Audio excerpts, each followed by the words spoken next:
Hello, my name is Leslie Kendall, and welcome to another deep dive at the Petersen Automotive Museum. Today we're going to talk about 1959 Corvette with an Italian body by Scaglietti, one of only 3 ever made. The obvious thing about this Corvette is that it doesn't look like a Corvette. It looks like a Ferrari, and that's actually the idea, because Gary Laughlin was getting his Ferrari repaired, having had to send the parts back to Italy. And when he got the bill for it, it was very, very expensive. And he said, you know what? There's a better way of getting a sexy Italian body on reliable mechanicals. Let's engage Scaglietti to build a small series of Corvettes. So we have American, reliable underpinnings, sexy Italian coachwork. Now, Scaglietti is probably the most famous, unfamous coach builder out there, because they built so many bodies for vehicles that they really don't get good credit for. But this one is entirely their work, and it wears the Scaglietti Modena badge right above the Corvette crossed flags. The badging denotes the creator of the coachwork, the sleek aluminum coachwork, and the crossed flags denote the manufacturer of the underpinnings, Chevrolet Corvette. Well, here's about the happiest automobile I've ever seen. The idea behind this car was to take the Corvette that had evolved over 6 years, take the body off, which is nice enough, but even though it was fiberglass, it was still fairly heavy, and replace it with a body that was about 500 pounds lighter, made of very, very thin gauge aluminum. In the day, fiberglass was a material of choice for very, very low production cars.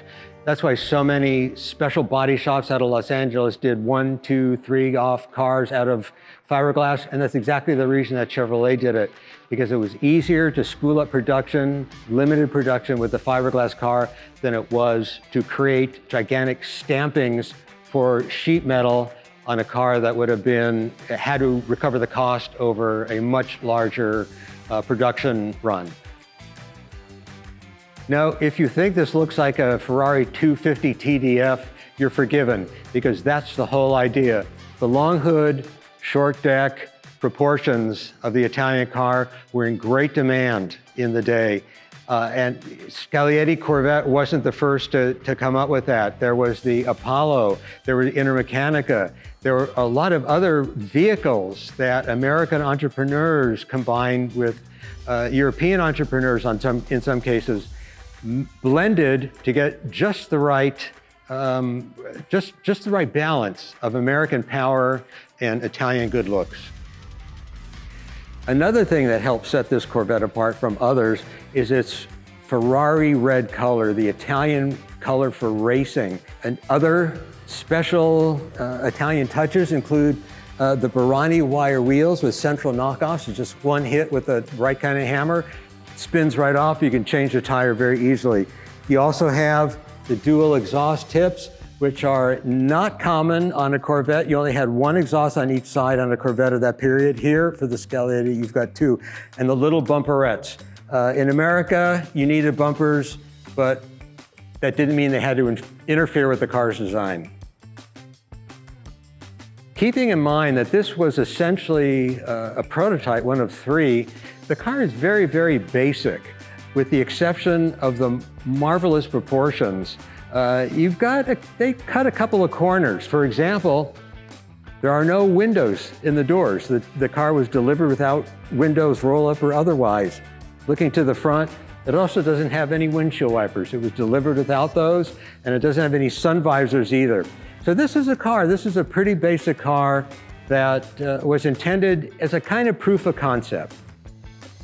You could call the car a prototype, or you could call it a pilot production car, because it really was intended to be produced in series. The problem was that Chevrolet was very, very hesitant about giving away or selling bare Corvette chassis, because they were making all of the ones that they could sell, and they're making a good money with it. But Gary Laughlin got a hold of 3 of them, working with Carroll Shelby, Jim Hall, came up with this beautiful design on a chassis that was intended not for Europe, but for America. And even though it's an Italian body, you can tell that there are certain American touches that kind of crept in. a hint of a fin, and a bulkier rear end than you would normally expect to see on an Italian car. More a race driver than an automobile manufacturer at the time, Carroll Shelby didn't have a lot to do with producing the car, but if he had been allowed to pursue the idea, we may today have Shelby Corvettes instead of Shelby Cobras. This was supposed to be Carroll Shelby's vehicle. It was earmarked for him, but he had to let it go. He had to pass on it because he did not have the available cash to pay for it. Like anyone else does, you have to open the door to get in the car. But this is where it takes a little bit of thought and care, because if you open it too far, you see that the metal of the door is going to hit the edge of the front fender and you're going to end up with a dent. So just be careful if you ever drive a Scaglietti Corvette. And anybody with an appreciation for fine Italian coachwork is going to recognize the interior. Leather, as always, wool carpeting, a Nardi steering wheel, a down-to-business black dashboard with only the gauges that you need. Very, very muscular car that tells you it has great power. When you're sitting at that steering wheel, you command great authority. Now, back in the 50s, it was typical for people to order vehicles with automatic transmissions, but manufacturers still offered 3- and 4-speed manual transmissions for those few customers who could really appreciate the feeling, the thrill of manipulating a gearbox.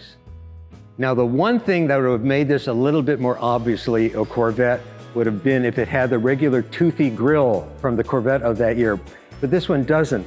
It has a grille with a simple Italian grid pattern, kind of an egg crate shape. Now, lifting up the aluminum hood on the Scaglietti Corvette reveals an engine, 315 horsepower, fuel injected, Rochester fuel injection, the exact kind of system that Zora Arcus Dunthoff, the great Chevrolet engineer, designed. Now, doing a very special car requires sometimes ingenious packaging of components. And as you can see here, they've tilted the radiator just enough to give the hood clearance to put down. Now, this car is actually the product of 3 different people. Gary Laughlin, who was an oil well drilling contractor out of Texas, Jim Hall, another Texan, and Carroll Shelby, yet another Texan. And this car bears the signature of all 3 of those gentlemen. It's a menacing looking car. If you saw this in your rearview mirror, you'd probably want to pull over and let it go by. It's red, it's raucous, it's race ready, it's a prize fighter in the tux. Now, all 3 cars survived. This one, of course, the one that was intended for Carroll Shelby, is in the collection of the Petersen Automotive Museum. We've had it since 2000, so 25 years. The other 2 are in the hands of private collectors. One is painted blue, the other is painted red. I think what I appreciate most about this car is its overall design and its overall purpose and its overall function. It was meant to be something strong and powerful, yet sleek, lithe, and really good looking. Well, thank you for joining me on another Petersen Automotive Museum deep dive with our 1959 Scaglietti Corvette. My name is Leslie Kendall. We'll see you next time.